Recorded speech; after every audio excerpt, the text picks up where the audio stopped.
સવારનો મસ્ત સૂરજ ઉગ્યો છે.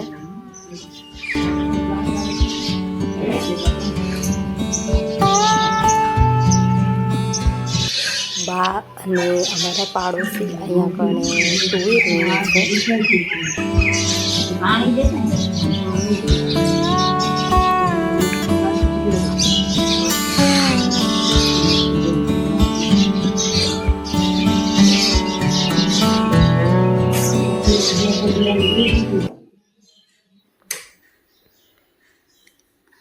સવારમાં જો રસોડું સાફ મળે ને તો દિવસ જ બની જાય.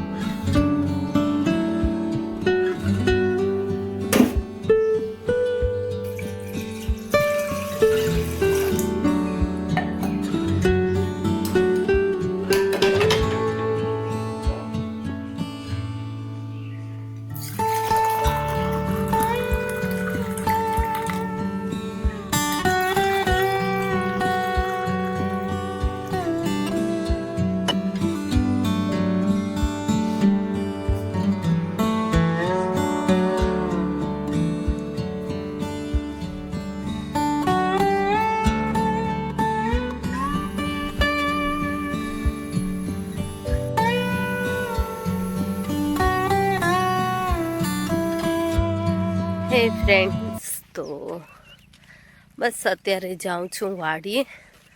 થોડુંક ઘરનું કામ કરી લીધું, જે તમે જોઈ જ લીધું હશે. આજે થોડીક તબિયતે નથી બરાબર. કાલે તો આખો દિવસ, આજે થોડુંક બરાબર હે, વાંધો નહીં આવે. શરદી ફૂલ છે તો થોડુંક એમ જોઈએ હવે. જોકે વાડીએ ખાસ કાંઈ કામ નથી, 2 જ કલાકનું કામ હે. દવા છાંટવાની આઈ થિંક અને ખાતર આપવાનું હે. હવે વાડીએ જાય ત્યાં ખબર પડે કે શું કામ હે. ધ્રુવેશભાઈ ગયા બાલ મંદિર, કુલદીપ ગયા હે ઓફિસે, હું જાઉં વાડીએ.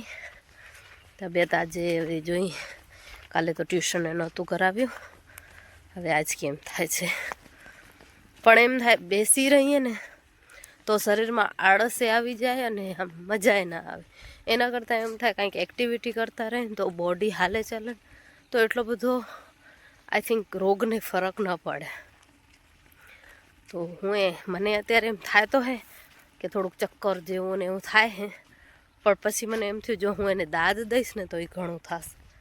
એટલે પછી નેગ્લેક્ટ જ કર્યું કે હાલો આપણે આપણું કામ કરી. તો બસ જઈ વાડીએ, હાલો વાડીએ જઈને તમને મળું. હે ફ્રેન્ડ્સ, તો બસ પહોંચી આવ્યા વાડીએ. જો આ ભરતભાઈનો રાયડો, એને એકવાર વાવ્યો હતો પછી સરખો ઉગ્યો ને પાછો ખેડી રાખ્યો.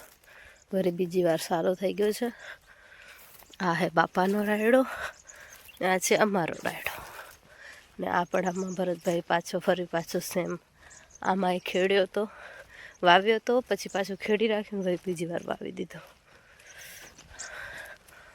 હાલો ત્યારે હું થાકી રહી ભણ્યા.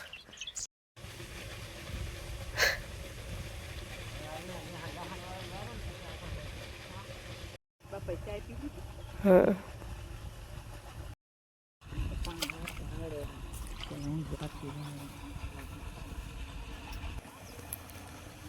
રીંગણેમ બાપાએ દવા છાંટી દીધી અને બાઈ પાણી વારે.